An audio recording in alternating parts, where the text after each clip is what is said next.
여러분, 오늘 말씀의 제목이 뭡니까? 인생의 광풍이 불 때입니다. 약 10여 년 전 여름 휴가를 맞아 가족들과 함께 배를 타고 낚시를 하러 간 적이 있습니다.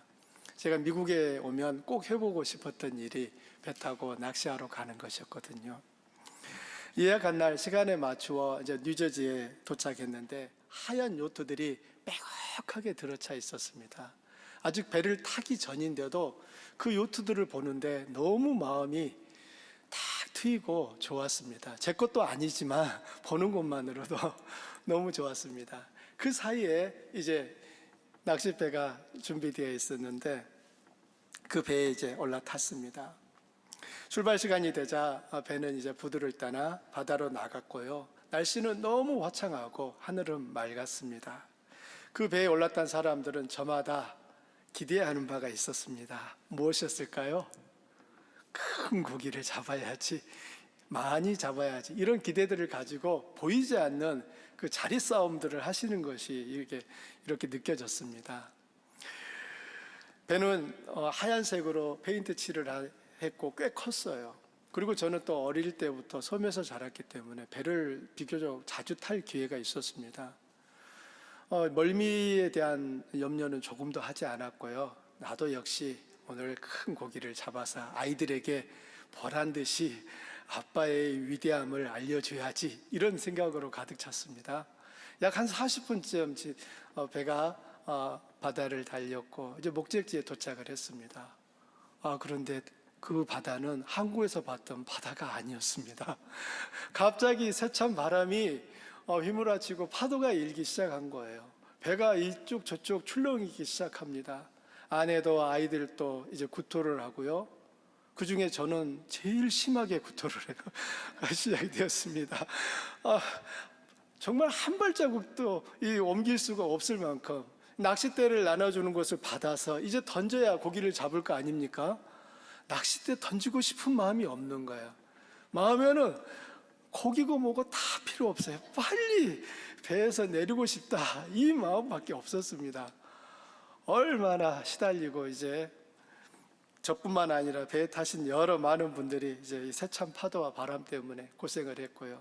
그날 고기를 낚으신 분은 한 사람도 없었습니다. 선장님이 안 되겠다 싶었는지 배를 돌려서 예정보다 더 빨리 귀향을 했습니다. 배에서 내리고 땅을 밟는 순간 휴, 살겠다, 이 마음이었어요. 고기 안 잡은 것보다 이제 드디어 땅을 밟았다는 그 안도감에 마음이 아주 기뻤습니다. 그 곤욕을 치르면서 배 타고 낚시하는 것에 대한 로망도 사라져 버렸습니다. 그래서 이제 생각했던 게, 내가 직접 가기보다 이 집사님이 가셔서 잡아오시면 먹어야지, 이 생각으로 바뀐 거예요. 이제 전략을 전환했습니다. 배에서 내릴 때까지 정말 구토를 몇 번이나 했는지 기억도 안 나요. 몸은 지치고 만신창이가 되었습니다. 차를 운전하면서 집으로 오는데도 계속 몸이 흔들리는 느낌을 떨쳐버릴 수가 없었어요. 그때 악몽은 정말 떨칠 수가 없습니다. 잊을 수가 없어요. 그런데 악몽 같은 그 경험이 오늘 본문을 묵상하는데 도움을 주었습니다.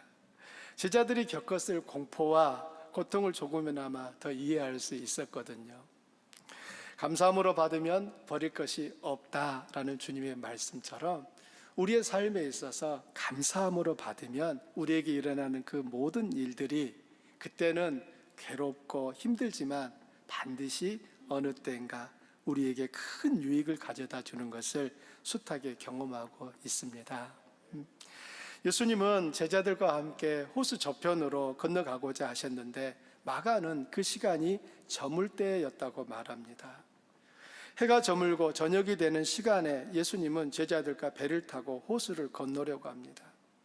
예수님이 타고 가시는 배는 아마도 고깃배였을 것입니다. 갈릴리 이 호수를 무대로 고기를 잡는 그 어떤 어부의 배에 예수님이 올라타 계셨을 것이고 이제 그 배를 타고 호수 건너편으로 가시는 것입니다. 1986년에 1세기 당시에 고깃배 한 척이 갈릴리 호수에서 발굴되었습니다. 길이는 약 8.2m, 너비는 2.35m, 높이는 1.2m. 이 정도 사이즈로 돛을 달고 노를 저으면서 가는 그런 배였어요. 학자들은 저마다 성경에 나오는 이 예수님이 배를 타고 갈릴리 호수를 건너 다니셨던 것을 보면서 도대체 그 배는 어떤 배였을까 무척 궁금해 했었거든요. 그런데 그때 1986년 그때 무렵에 약 4년 정도 갈릴리 지역에 큰 기근이 들면서 갈릴리 호수의 물이 줄어들기 시작하고 그 바닥에 가라앉아 있었던 배 한 척이 바로 발견된 거예요. 그리고 나서 그 배를 조사해 보니까 이 배는 1세기경의 배다라고 이제 판명이 났고, 그렇다면 예수님께서 그때 타고 다니셨을 때 배의 크기도 이 정도였구나라고 이제 가늠할 수 있게 된 것입니다. 그럼 이 배가 오늘날 어느 정도 크기냐? 여러분 미니밴 이렇게 도로에 다니시는 거 보시지 않습니까? 그 미니밴보다 한 2m, 3m 정도 더 큽니다. 대략 그 당시에 한 15명 정도가 탈 수 있는 사이즈였다고 얘기합니다. 여러분 예수님의 제자가 몇 명이었습니까? 12명. 예수님 1명. 그러면 최소 몇 명입니까? 13명 정도니까 예수님과 제자들은 그 배를 통하여 갈릴리 호수를 이쪽 저쪽으로 옮겨 다니실 수 있었던 것을 생각해 볼 수 있지요. 예수님과 제자들이 타고 가던 배가 갑자기 휘몰아친 광풍 때문에 큰 어려움을 만났습니다. 여러분 37절입니다. 함께 읽어보실까요? 큰 광풍이 일어나며, 광풍이 일어났는데 그 광풍을 어떤 광풍이라고 묘사합니까? 큰 아주 심한 광풍이 일어났다는 거예요. 여러분 당시 상황을 생각해 보십시오. 상상해 보세요. 호수 한가운데에서 배가 심하게 요동칩니다. 세찬 바람과 파도가 멈추지 않고 몰아칩니다. 물결은 배에 부딪혀 배에 들어오고 순식간에 배가 가득 차요. 배 깊이가 높이가 별로 높지 않기 때문에 파도가 칠 때마다 그 배로 물이 가득 차 들어온 것입니다. 보십시오. 오늘 말씀에서도 배에 물이 가득하게 되었다라고 말하고 있지 않습니까? 당시에 배가 이 동력선, 엔진을 사용하는 것이 아니라 바람과 사람의 이 힘으로 노를 저어서 움직여야 되는 무동력선이었기 때문에 그 세찬 광풍 앞에서 이 배는 어떻게 컨트롤이 되지 않는 거예요. 그 상황을 모면할 수가 없어요. 고스란히 그 상황 속에 그 배는 멈춰 서듯이 있어서 온갖 바람과 파도에 그 배는 출렁대기 시작하는 것입니다. 제자들이 그 광경을, 그 상황을 벗어나기 위해서 노력했겠습니까? 안 했겠습니까? 만간힘 썼겠죠. 그러나 제자들의 그 노력에도 불구하고 어떻게 할 수가 없습니다. 여러분 예수님의 제자 중에서 기억나는 어부들 4명이 있지 않습니까? 누구죠? 베드로, 안드레, 야고보, 요한, 최소 4명의 이 어부가 있는 거예요. 나름 그 갈릴리 호수에서 잔뼈가 굵은 사람들입니다. 누구보다도 그 갈릴리 호수를 잘 아는 사람들인 거예요. 그들이지만 이 상황을 벗어날 수가 없었습니다. 휘몰아치는 광풍 앞에서 마치 손이 묶인 것처럼 어찌할 도리가 없었던 겁니다. 상황이 얼마나 급박했던지 제자들은 그 순간 죽음을 떠올렸습니다. 38절도 함께 읽어봅니다. 제자들이 깨우며 이르되 선생님이여 우리가 죽게 된 것을 돌보지 아니하시나이까. 제자들은 우리가 죽게 된 것을 돌보지 아니하십니까? 라고 말해요. 죽음의 공포를 느낀 것은 제자 1-2명의 마음이 아니었다는 겁니다. 그 배에 타고 있는 모든 제자들이 지금 죽었구나 라고 생각을 했던 것이죠. 그만큼 상황이 급박하고 위태로웠다는 것입니다. 만일 여러분도 그 배에 함께 타고 있었다면 어떻게 하셨을 것 같습니까? 여러분은 어떻게 하셨을 것 같으세요?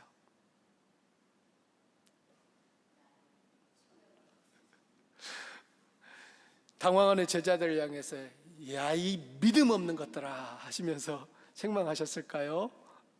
아니면 예수님 뭐하고 계십니까? 하면서 예수님께 호통을 쳤을까요? 아마 우리도 이 12명의 제자들과 크게 다르지 않았을 거라 생각됩니다. 본문을 묵상하면서 몇 가지 떠오르는 의문이 있었어요. 첫 번째는 왜 예수님은 풍랑이 일어날 것을, 풍랑을 만날 것을 알면서도 저편으로 건너가자고 했을까입니다. 마가는 본문을 그날 저물 때라고 하는 어구로 시작하거든요. 이는 예수님이 저편으로 건너가자고 한 때가 저녁이었다라고 하는 그 시간을 강조하는 거예요. 특별히 이 갈릴리 호수는 저녁 때가 되면 광풍이 낮보다 더 심하게 자주 일어나는 시간입니다. 왜냐하면 낮 동안에 호수에 달궈져 있던 그 물과 밤에 찬 기운이, 헐몬산에서 불어오는 찬 기운이 만나면서 예기치 않은 광풍이 확 일어나는 거예요. 그렇다면 지금 예수님이 저물 때 건너가자고 할 것이 아니라 안전을 고려했다면 밝은 낮에 건너가자고 했어야 됐는데 예수님은 저물 때 건너가자고 하신 거예요. 그리고 마가는 그 저물 때 건너가려고 했던 이 예수님의 요구를 고스란히 성경에 기록하고 있습니다. 즉 마가는 예수님이 의도적으로 지금 이들을 이 시간에 건너가자 했다라고 말하고 싶은 것입니다. 여러분 근데 한번 생각을 해보세요. 예수님의 풍랑을 만날 것을 몰라서 저물 때 건너편으로 가자고 했을까요? 아니면 다 알고서 했겠습니까? 그럼 이제 믿음이 있는 것이지. 여러분 믿음이 있으신 건데요. 보십시오. 만일에 천지만물을 만드신 하나님이 잠시 후에 일어날 그 일을 몰라서 가자고 했다라면 지금 예수님은 하나님일 수 없겠지요. 그러나 그분이 모든 것을 아시면서도 그렇게 하셨다면 지금 이 상황은 예수님이 의도적으로 계획하신 무엇인가를 제자들에게 가르치기 위한 어떤 의도 가운데 일어나고 있는 일이라는 것을 알 수 있습니다. 여러분은 잠시 후에 그 의도가 무엇인지 이제 알게 되실 겁니다. 두 번째 의문은 이거였어요. 왜 예수님은 제자들이 생각하는 것처럼 그들이 죽게 된 것을 돌보지 않으셨는가 하는 것입니다. 제자들이 지금 불평하고 있잖아요. 우리가 죽게 된 것을 돌보지 아니하십니까? 이렇게 제자들이 두려움 속에 휩싸여 있습니다. 왜 사랑하는 제자들이 그 두려움을 그토록 느끼도록 내버려 두신 것입니까? 예수님은 제자들이 공포를 느끼며 사투를 벌이고 있는 그 시간 무엇을 하고 계셨죠? 예수께서는 건물에서 베개를 베고 주무시더니, 이 급박한 상황에도 예수님은 건물에서 베개를 베고 주무시고 계셨습니다. 여러분, 이런 예수님의 모습은 어찌할 바 모르고 당황하는 제자들의 모습과 너무나 대조적이지 않습니까? 예수님은 언제까지 주무셨습니까? 제자들이 깨울 때까지 주무시고 계셨습니다. 이런 예수님을 보는 제자들의 마음은 어떠했을까요? 우리 표현으로 말하면 뿔딱지가 나지 않았을까요? 정말 몹시 못마땅해하고 도대체 이분 뭐하고 계신 거야 하면서 화가 나지 않았을까요? 여러분도 그런 경험해 보셨을 것입니다. 도움이 절대적으로 필요한데 옆에 있는 사람이 나 몰라라 할 때 여러분 심사가 뒤틀리고 거친 말 튀어나려고 하지 않습니까? 우리 마음 안에서 우리의 기대대로 뭔가가 도와주기를 바라는데 도와줄 수 있는 사람이 도와주지 않을 때 우리 마음속에서 열이 났지요. 제자들이 지금 그랬다 그 말입니다. 그들이 선생님이여 우리가 죽게 된 것을 돌보지 아니하십니까? 라고 이 볼멘 소리를 내뱉었는데 이 말의 뉘앙스를 조금 더 원색적으로 살펴보면 이런 것입니다. 선생님, 당신은 우리가 죽게 되었는데 아무 일도 안 하고 계십니까?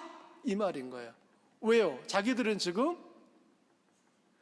죽을 만치 지금 열을 내고 물 퍼내고 있죠. 덧 잡고 덧 내리고 있죠. 너 어떻게 해보려고 나름 애를 쓰고 있는데 예수님은 그 순간 쿨쿨쿨 잠만 자고 계시니까 이런 예수님에 대하여서 제자들은 마음이 너무 속상했던 것입니다.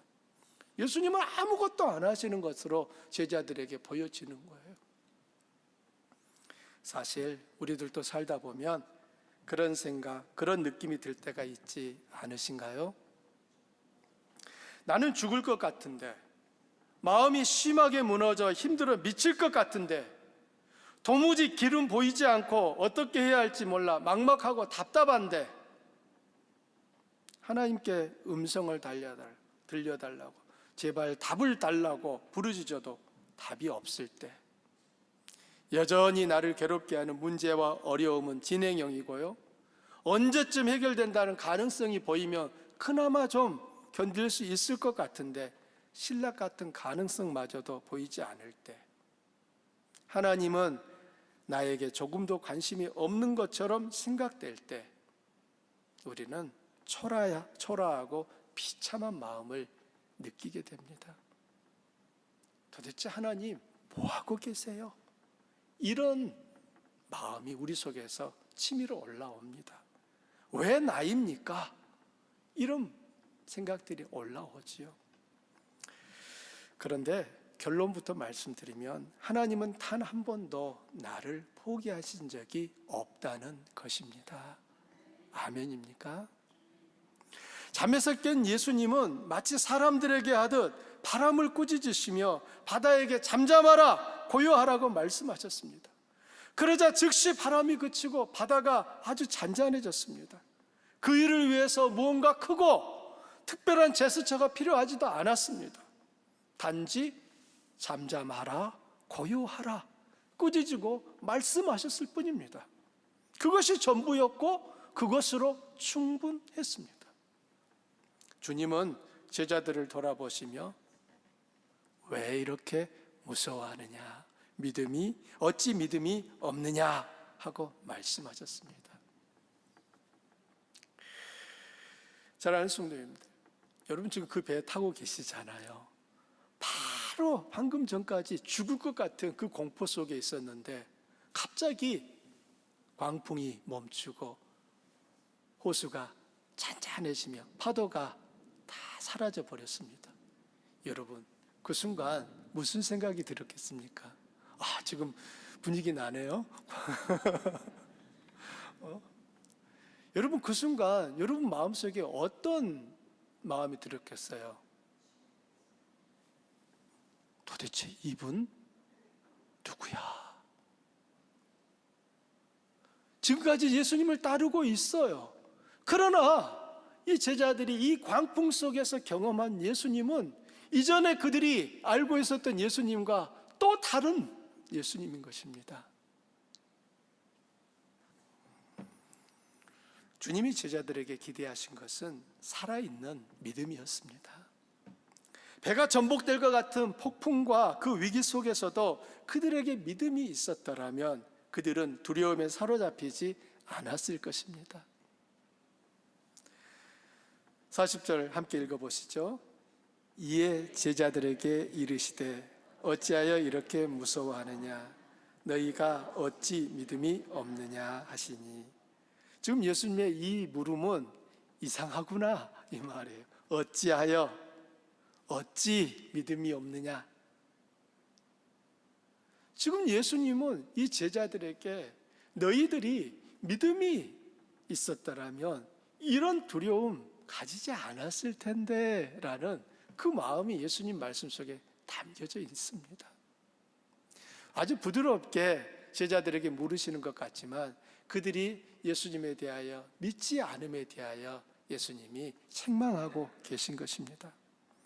예수님이 날이 저물 때 저편으로 건너가자고 하신 이유와 마치 제자들이 죽게 된 것을 돌보시지 않으시는 것처럼 생각되는 그 일들을 하셨던 이유는 바로 제자들에게 믿음을 갖게 하려는 의도가 있었기 때문입니다. 바로 이것 때문에 주님은 그 모든 순간을 그들로 하여금 겪게 하신 것이죠. 제자들이 두려워한 이유는 무엇입니까? 광풍 때문입니까? 아니면 믿음이 없었기 때문입니까? 드러난 이유는 광풍 때문인 것처럼 보여요. 그러나 예수님의 말씀을 생각해 보면 그들 안에 두려워한 이유는, 그들이 두려움에 사로잡힌 이유는 그들 안에 믿음이 없었기 때문이에요. 만일 제자들이 주님에 대한 믿음을 가지고 있었더라면 그들은 불필요한 두려움과 죽음의 공포를 느끼지 않아도 되었을 것입니다. 인생을 살면서 우리가 겪는 두려움은 그 문제가 너무 크기 때문이 아니라 사실은 우리 믿음이 없거나 작고 연약하기 때문입니다. 만일 제자들이 주님을 신뢰했더라면 그들은 세상에서 가장 안전한 곳에 있다는 것을 알았을 것입니다. 그들의 입에는 두려움과 죽음과 원망과 불평 대신 감사와 찬양이 울려 퍼졌을 것이고, 오히려 그 위기는 제자들의 믿음을 증명하는 기회가 되었을 것입니다. 우리 인생이 그래요. 제자들의 모습은 바로 저와 여러분의 모습 속에도 나타나는 부분들입니다. 광풍이 커서가 문제가 아니라니까요. 내 안에 있는 믿음이 작기 때문에 그 광풍 앞에 우리는 혼비백산하는 것입니다. 그러므로 우리들의 삶에서 평강과 기쁨과 감사를 누리는 것은 믿음의 정도와 비례한다는 것을 알아야 합니다. 믿음이 이기네, 믿음이 이기네, 주 예수를 믿음이 온 세상 이기네. 다 함께 이 부분만 고백해 볼까요? 믿음이 이기네, 믿음이 이기네, 주 예수를 믿음이 온 세상 이기네. 저는 여러분이 주무시지 않도록 해야 될 의무가 있기 때문에 지금 여러분을 깨워야 돼요. 여러분, 믿음과 우리의 두려움은 반비례하게 되어 있어요. 사랑하는 성도님들, 우리 삶에 있어서 이 오늘 말씀을 한번 적용해 보십시오. 먼저는 이 모든 위기는 예수님이 타고 계신 배에서 일어난 일이라는 것입니다. 이 일은 예수님을 모르는 사람들에게, 예수님이 없는 곳에서 일어난 일이 아니라 제자들에게, 더 엄밀히 말하면 예수님이 함께 계신 그 배에서 일어난 일입니다. 아니, 어떻게 예수님이 계신 배에 그런 일이 일어날 수 있을까 생각할 수 있는데, 성경은 분명하게 일어날 수 있다라고 말합니다. 신자들은 흔히 예수님을 믿으면 만사가 형통하리라고 생각해요. 만사 형통의 사전적 의미는 모든 것이 뜻대로 잘 되는 것입니다. 그래서 예수님을 믿으면 모든 것이 자기가 바라는 대로 잘 될 거라고 기대합니다. 어떤 사람은 모든 일이 잘 될 줄 믿습니다 하면서 이 믿습니다에 힘을 세게 주고 침을 튀기면서 말씀도 하십니다. 그런데 현실은 어떤가요? 기대와 다르게 나타날 때가 얼마나 자주 있습니다. 그들이 무엇을 잘못해서 이렇게 된 게 아니에요. 잘못한 것이 없으면 어려움이 오지 않는 것도 아니에요. 어려움과 문제는 무엇을 잘하고 잘못하고와 반드시 비례하지 않습니다.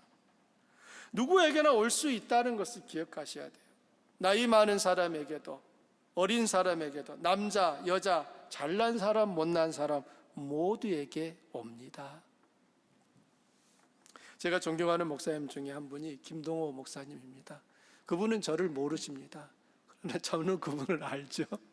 근데 그분이 본인이 이 암에 걸리고 나서 그 투병 생활을 하시면서 성도들에게 하시는 설교 가운데 이런 말씀을 하시더라고요.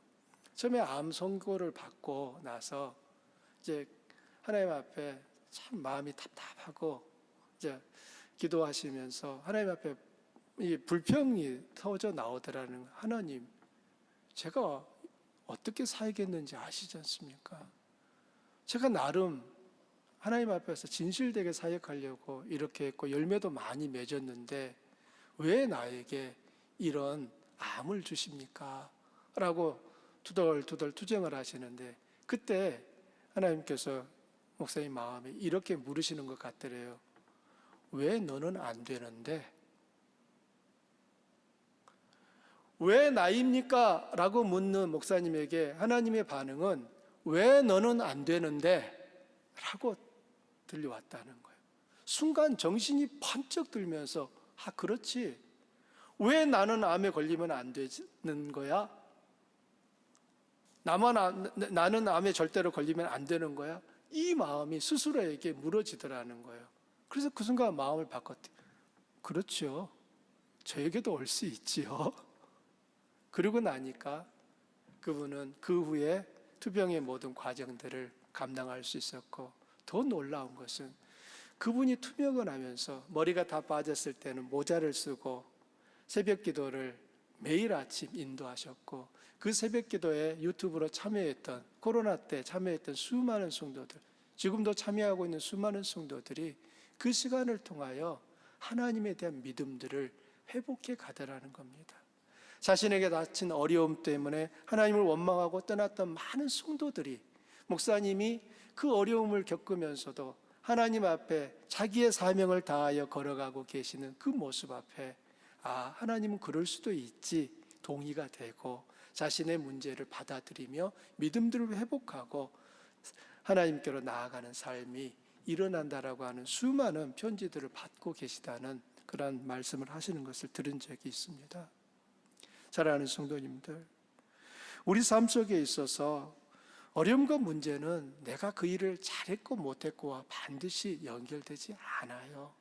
그리고 문제는 나에게는 오면 안 되는 어떤 것이지도 않아요. 나 역시 그 문제가 올 수 있다는 사실을 기억하시기 바랍니다. 성경은 우리에게 분명히 말하고 있습니다. 예수님이 타고 계신 배에도 위기가, 어려움이, 고통이, 문제가 올 수 있다는 것입니다. 좋은 믿음은 이 사실을 부정하거나 거부하지 않습니다. 하지만 좋은 믿음은 이런 상황과 문제와 위기 앞에서도 예수님에 대한 믿음을 잃지 않습니다. 주님을 신뢰함으로 비록 내가 이해하지 못할지라도 어떤 주님의 계획이 있음을 믿습니다. 주님을 신뢰하기에 이 문제와 어려움이 나를 더욱 성장시킬 것을 아는 것입니다. 제자들과 예수님이 타고 가는 배를 인생이라고 해도, 비유해도 틀리지 않아요. 성도는 자기 인생의 배에 예수님을 모시고 있는 사람들입니다. 예수님을 모시고 있는 배에 큰 광풍이 불어닥치고 물결이 배에 부딪혀 들어와 배가 가라앉을 것 같은 위기를 만나듯이 우리 인생에도 그런 일이 일어날 수 있습니다. 그때 성도가 해야 할 일은 무엇일까요? 오늘 말씀에서 답을 찾아보십시오. 그때 성도가 해야 될 일은 무엇일까요? 예수님을 깨우는 거예요. 제자들은 열심히 물 퍼내고 나름대로 할 수 있는 최선을 다해서 하다가 안 되니까, 예수님, 우리가 이렇게 하고 있는데 잠만 주무십니까? 하고 예수님을 깨웠잖아요. 처음부터 예수님! 하고 그분을 깨웠더라면 제자들은 불필요한 고생을 덜 했을 거라 생각이 됩니다. 빨리 예수님을 깨우는 것, 이게 믿음입니다. 예수님이 일어나면 모든 상황이 종료됩니다. 믿음이 있고 없음은 예수님을 깨우느냐 깨우지 않느냐에 달려 있습니다. 믿음이 없거나 작을 때는 예수님이 그 자리에 함께 계심을 잊어버립니다. 망각해요. 예수님을 부르고 깨워야 한다는 사실을 잊고 자기 힘으로 광풍과 맞서며 물결과 싸우려고 합니다. 하지만 믿음이 자라고 깊어지면 예수님을 부르고 깨우는 시간이 그만큼 빨라집니다. 무슨 일을 만나면 즉시 예수님 살려주세요 라고 외칩니다. 경상도 버전으로 예수님 살려주이소 라고 하는 거예요. 선생님, 맞나요? 틀리나요? 좀 조금 들린 것 같습니까? 어떻게 해야 됩니까?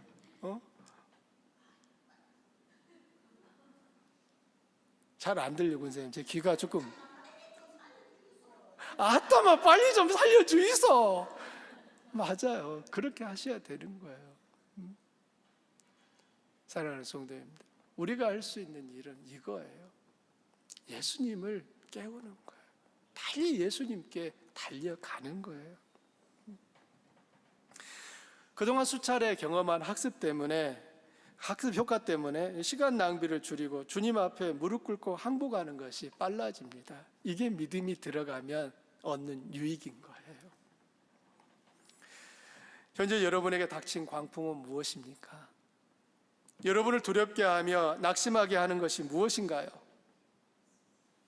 그것들은 주님을 깨워야 한다는 신호입니다. 마치 빨간불은 멈추세요 라고 하는 신호이듯이 광풍이 불어오는 것은 주님을 깨워야 하는 신호인 것입니다. 신자의 능력, 교회의 능력은 주님께 기대는 데 있습니다. 주님께 기대는 것은 부끄러운 게 아니에요. 오히려 그렇게 하는 것이 지혜이며 당연한 것입니다. 오늘 본문에서 발견한 두 번째 특이사항은 예수님은 제자들이 이 모든 위기를 다 겪도록 계속 주무시고 계셨다는 것입니다. 예수님과 처음부터 일어나셨으면 제자들한테 욕 먹을 일은 없잖아요. 그런데 왜 예수님 욕은 다 들어잡수시면서도 안 일어나신 겁니까? 저는 예수님께서 이렇게 깊은 잠에 드셨다라고 하는 것이 어찌 보면 저는 예수님이 깨어 있었는데 그냥 그 순간에 계속 자는 척 하시지 않았을까라는 생각도 해봤습니다. 여러분 생각해 보세요. 물론 예수님이 그날 하루 무진장 피곤한 하루를 보내신 건 맞아요. 그렇지만 배가 지금 막 요동치고 제자들이 죽게 됐다라고 공포를 느낄 만큼의 위급한 상황인데도 더군다나 고물에 있었으니 여러분 파도가 칠 때마다 이 출렁거림이 더 심하지 않았겠습니까? 그런데도 예수님은 제자들이 깨울 때까지 주무시고 계셨다고 하거든요. 저는 그 순간 예수님이 이렇게 하면서 잠자는 척 하지 않았을까? 저는 그게 더 납득이 가는 것 같아요. 예수님이 뭘 기다리신 거죠? 제자들이 예수님을 깨우러 오기를 기다리신 거죠. 41절입니다. 함께 읽어보실까요? 그들이 심히 두려워하여 서로 말하되 그가 누구기에 바람과 바다도 순종하는가? 여러분, 예수님이 깊은 잠을 주무신 이유가 여기에 바로 이 의도가 있는 거예요. 제자들이 이 일을 겪은 후에 변화가 무엇인지를 보면은 우리는 예수님이 왜 그토록 깊은 잠을 자셨는지 알게 됩니다. 제자들은 이 일을 겪은 후에 예수님에 대하여 방금 그 화면 보여주십시오. 그가 누구이기에 바람과 바다도 순종하는가? 이 고백을 하게 됐어요. 바람과 바다가 순종하는 것을 이 일을 겪으면서 비로소 알게 된 것입니다. 제자들은 인생의 광풍을 겪으며 예수님이 바람과 바다를 잠잠케 하시고 자연도 주님께 순종하는 것을 알게 되었습니다. 만일 제자들이 위기를 만나지 않았다면 그들은 호수 저편으로 안전하게 건너갔겠지만 예수님에 대한 새로운 인식을 갖지는 못했을 것입니다. 이와 유사한 경우가 성경 곳곳에 나오지만 그 가운데 두 개의 예를 하나씩 각각 들어드리겠습니다. 먼저는 출애굽기 14장에 나오는 홍해 사건입니다. 모세는 애굽에서 이스라엘 백성들을 이끌고 나와서 홍해 앞에 섰습니다. 그리고 잠시 후에 이스라엘 백성들을 뒤쫓아오는 바로와 최정예 군사들이 뒤에서 추격해 왔습니다. 이 상황을 성경이 이렇게 말하고 있습니다. 여러분 함께 읽어보실까요? 바로가 가까이 올 때에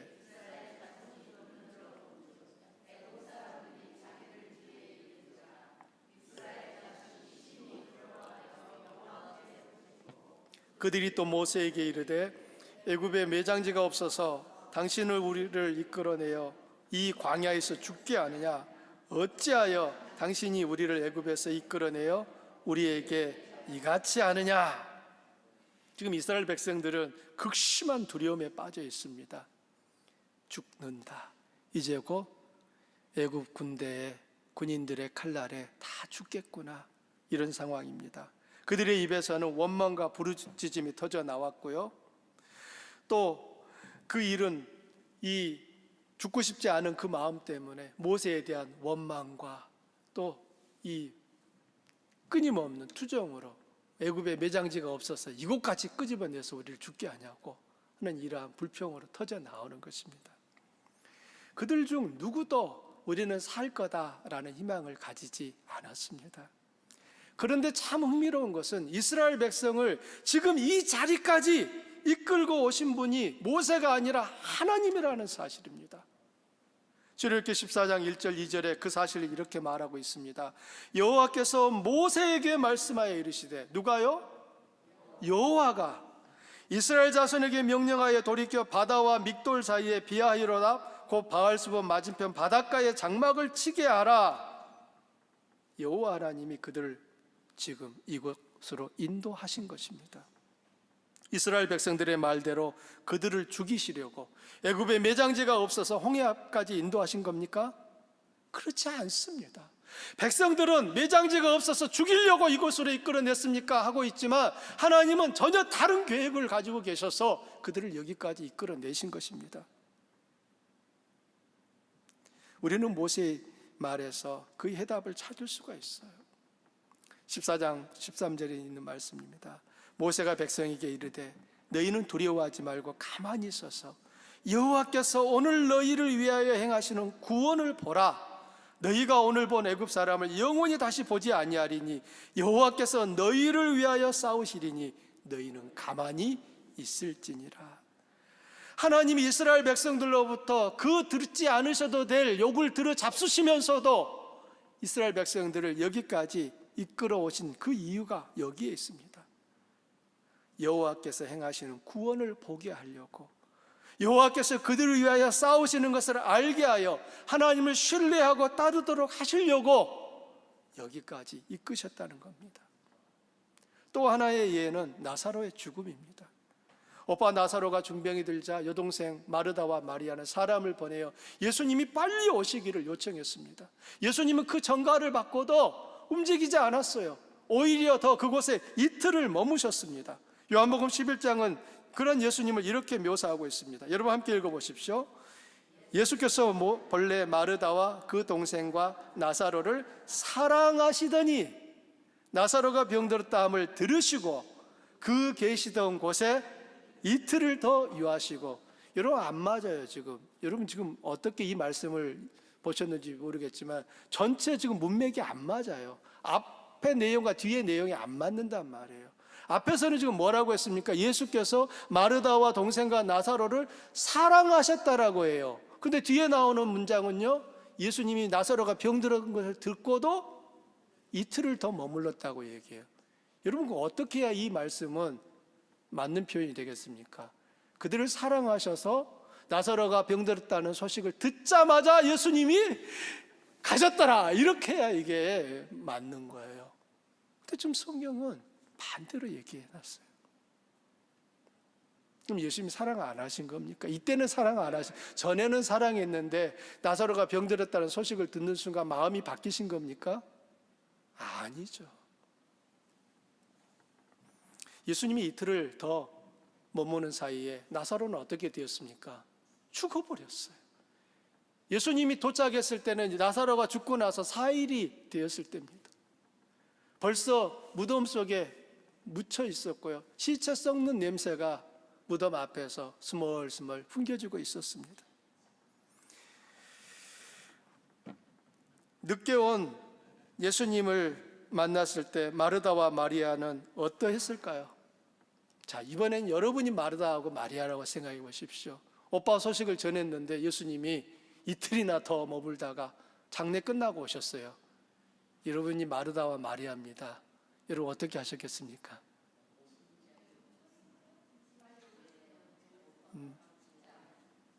저희 고향 버전으로 하면은 왜 오셨대요? 이렇게 말할 수 있는 거예요. 뭐하러 오셨어요? 지금 마르다와 마리아가 기대한 것은 예수님이 오빠가 죽기 전에 도착하는 거지 않습니까? 근데 예수님은 어떻게 하셨어요? 장례가 끝나고도 한참 지나서 오신 거예요. 그러니 이 마르다 마리아가 지금 성경에는 예수님에게 뭐 달려들었더라 이런 표현이 없지만 정서상 볼 때 제가 아마 예수님께 달려드렸을 몇 분의 우리 성도님들이 그려지거든요. 가만 안 있었을 것이에요. 예수님이라도 진짜 좀 이리 좀 오실래요? 아마 그랬었을 것 같아요. 예수님 왜 그러십니까? 쓸데없는 일을 하신 거 아니에요, 예수님 지금? 미리 오셔가지고 나사로 죽기 전에 고치셨으면 예수님은 그날로 마르다하고 마리아한테 어떻게 됐을까요? 역시 우리 예수님입니다. 동네 사람들로부터 환호를 받았겠죠. 예수님은 죽은 나사로의 무덤으로 가셨습니다. 무덤 앞에서 나사로야 나오너라 한 말씀 하셨습니다. 그러자 죽은 나사로가 무덤에서 걸어 나왔습니다. 할렐루야. 이 일을 통해 사람들은 예수님이 부활이요 생명이신 그리스도이심을 분명히 알게 되었습니다. 그 일을 통해 제자들과 마리아와 마르다, 장례식에 함께 와 있었던 수많은 사람들은 예수님이 세상에 오신 하나님의 아들인 줄 믿고 따르게 되었다는 말이에요. 만일 예수님이 나사로가 위독하다는 소식을 듣고 즉시 오셔서 나사로를 고치셨다면 나사로는 죽지 않았을 것이고 마르다와 마리아는 슬퍼하고 애통하지도 않았을 것입니다. 눈물 흘릴 일 없었을 것입니다. 그런데 우리 주님은 그들에게 보다 더 크고 중요한 것, 영원한 생명과 부활이 있음을 가르치기 위해 이 땅의 삶에 초점을 맞추어 사는 그들의 눈을 들어 영원을 바라볼 수 있도록 이끄시려고 그들이 원하지 않는 고통과 슬픔과 두려움과 힘겨움을 잠시나마 겪도록 내버려 두셨던 것을 기억해야 합니다. 우리는 하나님 앞에 문제가 올 때마다 하나님 이거 빨리 해결해 주세요 라고 합니다. 어떤 경우는 이 문제는 나에게 오지 않아야 됩니다 라고 하나님께 말하기도 합니다. 그런데도 하나님은 우리의 요구대로 들어주지 않으실 때가 많으십니다. 그때마다 여러분 어떻게 하시렵니까? 왜 오셨대요? 이렇게 하실 겁니까?